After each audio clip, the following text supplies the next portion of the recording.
متحدہ عرب امارات کا نام آپ نے سنا ہوگا، جس کو یو اے ای کہا جاتا ہے۔ اسی متحدہ عرب امارات کے شہروں میں سے ایک شہر کا نام دبئی ہے۔ دبئی کا نام تو تقریباً سب نے سنا ہے۔ ابھی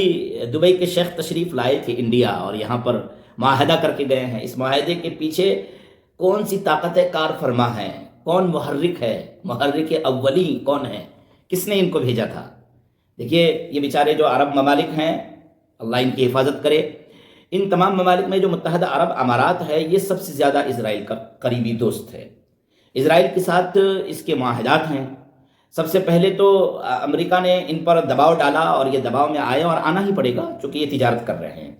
تو یہ دباؤ میں آئے، اور دباؤ میں آنے کے بعد ابراہیم ایکارڈ، یعنی ابراہیمک ادیان کا ایک اجتماعی پلیٹ فارم بنا ہے۔ ابراہیمک ادیان ان ادیان کو کہا جاتا ہے، ان مذاہب کو کہا جاتا ہے جو حضرت ابراہیم علیہ السلام کی نسلوں میں سے ہیں۔ جیسے حضور پاک صلی اللہ علیہ وسلم حضرت اسماعیل علیہ السلام کی نسل میں سے ہیں، اور حضرت اسحاق کی نسل میں سے یہ اسرائیلی اور عیسائی ہیں۔ تو یہ تمام مذاہب کے جو ماننے والے لوگ ہیں، یعنی عیسائیت کے جو ماننے والے ہیں، یہودیت کے جو ماننے والے ہیں، اور اسلام کے جو ماننے والے ہیں، ان تمام مذاہب کے ماننے والوں کو ابراہیمک ادیان کے ماننے والے کہا جاتا ہے۔ لہذا امریکی صدر نے 2020 میں ابراہیمک ایکارڈ لایا، ابراہیمک معاہدہ لایا، اور یہ کہا کہ عرب ممالک تمام اس میں آ جائیں اور اسی میں شامل کر لیں اسرائیل کو، اسرائیل کی سپریمیسی، اسرائیل کی بالادستی کو قبول کر لیں۔ تو سب سے پہلے جس ملک نے لبیک و صادق کہا اور یہ کہا کہ ہم اسرائیل کی بالادستی کو قبول کرنے کے لیے ہماتن تیار ہیں، اس ملک کا نام ہے دبئی، شارجہ، ابوظبی، اور وہاں پر جو شہر ہیں سب مل کر کے اس کو متحدہ عرب امارات کہا جاتا ہے۔ جب ابراہیمک ایکارڈ میں وہ لوگ آ گئے تو اب ان کے سفارتی تعلقات بھی شروع ہوئے۔ سفارتی تعلقات سے مراد یہ ہے کہ اسرائیل کا سفارت خانہ اس ملک متحدہ عرب امارات میں کھولا جائے گا، اور متحدہ عرب امارات کا سفارت خانہ اسرائیل میں کھولا جائے گا، یعنی سفارتی تعلقات پیدا ہوئی۔ سفارتی تعلقات پیدا ہونے کے بعد یہیں پر محدود نہیں رہا گیا، پہلے سے بھی گفتگو تھی۔ انٹیلیجنس کا اردان پردان، یعنی تبادلہ، سیکورٹی کا تبادلہ، دفاع کا تبادلہ، یعنی ایک دوسرے کے لیے دفاعی طور پر کھڑے رہیں گے۔ اس لیے ابھی جو غزہ پر حملے ہو رہے تھے تو بہت سارے لوگ یہ کہہ رہے تھے کہ دبئی کے جہاز پر سوار ہو کر کے اسرائیلی فوج غزہ پر حملہ کر رہے ہیں، تو بات سمجھ میں نہیں آ رہی تھی۔ بات اس لیے سمجھ میں نہیں آ رہی تھی کہ ان کے تعلقات کے بارے میں علم نہیں تھا۔ یہ دونوں آپس میں گتھم گتھا ہیں، لت پت ہیں، ایک دوسرے سے خلط ملط ہیں، تجارت کی بنیاد پر۔ تجارتی معاہدے ہیں، سیاحت کے معاہدے ہیں، یعنی ایک دوسرے کے یہاں جا سکتے ہیں، ویزا فری ہے۔ دبئی کا جو باشندہ ہے، متحدہ عرب امارات کا جو باشندہ ہے، وہ اگر اسرائیل جانا چاہے تو وہ ویزا فری ہے اس کے لیے، اور کوئی اسرائیلی، کوئی یہودی اگر دبئی متحدہ عرب امارات آنا چاہے تو اس کے لیے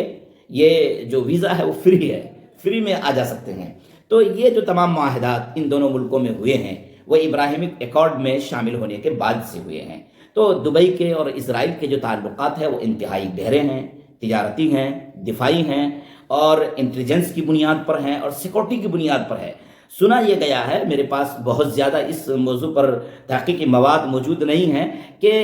یہ جو جتنے بھی شیوخ کے خاندان ہیں، وہاں پر جو لوگ حکمراں خاندان ہیں، ان کی سیکورٹی جو ہے وہ اسرائیل کے ہاتھ میں ہے، یعنی کہ ان کی حفاظت کیسے کیا جائے گا اس کے لیے اسرائیل کام کرتا ہے۔ یعنی اتنے یہ مجبور محض ہو گئے ہیں اسرائیل کے ساتھ مل کر کے کام کرنے کے لیے۔ اسرائیل ہی کے اشارے پر یہ یمن میں کام کرتے ہیں، یہ سوڈان میں کام کرتے ہیں، یہ لیبیا میں کام کرتے ہیں۔ یعنی کوئی مسلم ملک ہے، اس مسلم ملک میں جا کر کے وہاں کے مسلمانوں سے گفتگو کرنا ہے تو اسرائیل بذات خود پہلے نہیں جاتا ہے، وہاں کے کسی فریق سے، کسی گروہ سے گفتگو کرنا ہے، اس کو اپنی طرف رام کرنا ہے، اپنے قلب میں لانا ہے، اور اپنی جماعت میں اس کو شامل کرنا ہے، اور اسرائیل پرو اس کو بنانا ہے، اور اسرائیل کے ساتھ ان کے تعلقات مضبوط کرانے ہیں۔ تو اس کے لیے یہ سب سے پہلے متحدہ عرب امارات کو آگے بھیجتے ہیں، جائیے آپ مسلمان ہیں، آپ وہاں جا کر کے اس مسلمان ملک کے جو بھی فریق آپ سے رجھ سکے اور آپ کے لالچ میں پھنس سکے ان سے گفتگو کیجیے اور ان کے ساتھ ہمارے معاہدات کروائیے۔ تو اس طریقے سے اسرائیل کا گھماشتہ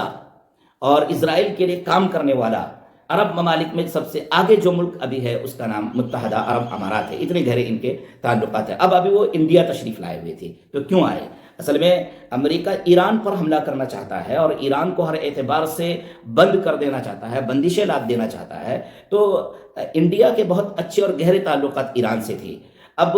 امریکہ حضرت نے یہ اعلان کر دیا ہے کہ انڈیا پر 25% اور ٹیرف لگا دیا جائے گا، پہلے ہی سے 50% کا ٹیرف لگا ہوا ہے، ہمارے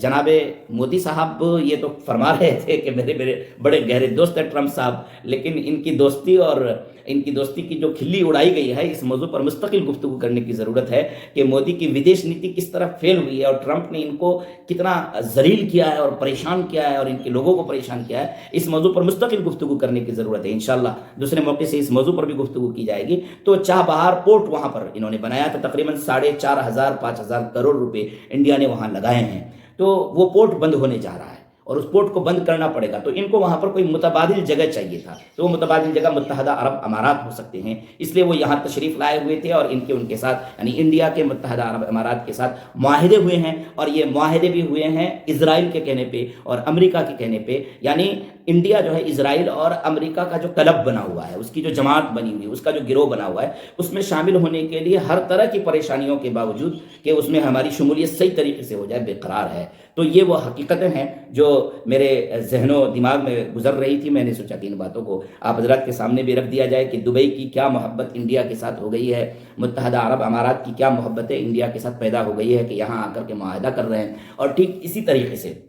متحدہ عرب امارات جو سعودی عرب ہے اس کے ساتھ دشمنی کیوں کر رہے ہیں اور ان کے ساتھ ان کی چپکلشیں کیوں بڑھ رہی ہے، اس بات کو بھی سمجھنے کی ضرورت تھی۔ چپکلش اس لیے بڑھ رہی ہے کہ سعودی عرب ابھی تک اور قطر ابھی تک